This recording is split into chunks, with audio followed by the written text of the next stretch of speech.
सिंधुदुर्ग जिल्ह्यामध्ये एक नगरपंचायत आणि 3 नगर परिषदेसाठी आज मतमोजणी होणार आहे आणि या मतमोजणीकडे मात्र विशेष म्हणजे कणकवलीकडे लक्ष असताना पाहायला मिळते। संपूर्ण राज्याचं लक्ष जे आहे ते मात्र मालवण असेल आणि कणकवली या दोन नगरपंचायतीकडे लागलेलं पाहायला मिळते। विशेष म्हणजे या कणकवलीच्या नगरपंचायतीमध्ये भाजप विरुद्ध शहर विकास आघाडी म्हणजे एकीकडे सर्व पक्ष राजकीय सर्व एकत्र पक्ष आलेले पाहायला मिळाले, तर नितेश राणे विरुद्ध निलेश राणे असा देखील सामना जो आहे तो मात्र याच कणकवली शहरामध्ये निवडणुकीमध्ये पाहायला मिळालं होतं। आणि तिकडे जर पाहिलं तर मालवणमध्ये सुद्धा देखील निलेश राणे यांनी पैशाची बॅग देखील भाजपच्या पदाधिकाऱ्यांनी पकडून दिली होती, त्यामुळे तिथे सुद्धा देखील हाय व्होल्टेजची निवडणूक जी पाहायला मिळाली होती। त्यामुळे संपूर्ण लक्ष जे आहे ते मात्र दोन निवडणुकींकडे मात्र सिंधुदुर्गामध्ये प्रामुख्याने असलेलं पाहायला मिळतं, ते म्हणजे मालवण असेल आणि कणकवली। त्यामुळे बघावं लागणार नक्की हा सामना कोणाच्या बाजूने जे कौल जो आहे तो मात्र जनता देते।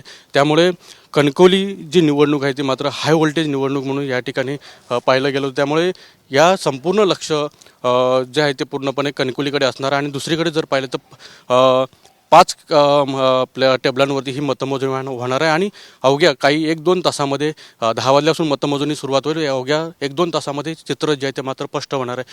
भाजप बाजी मारणार आहे की शहर विकास आघाडी बाजी मारणार आहे याकडे सुद्धा देखील संपूर्ण राज्याचे सिंधुदुर्गवासियांचे लक्ष लागून राहिलेलं पाहायला मिळते।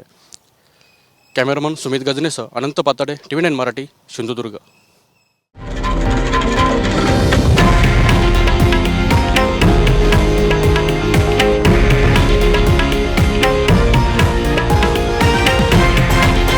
हे आहे देशातील नंबर 1 न्यूज नेटवर्क आणि आपण पाहत आहात TV9 मराठी, एकमेव।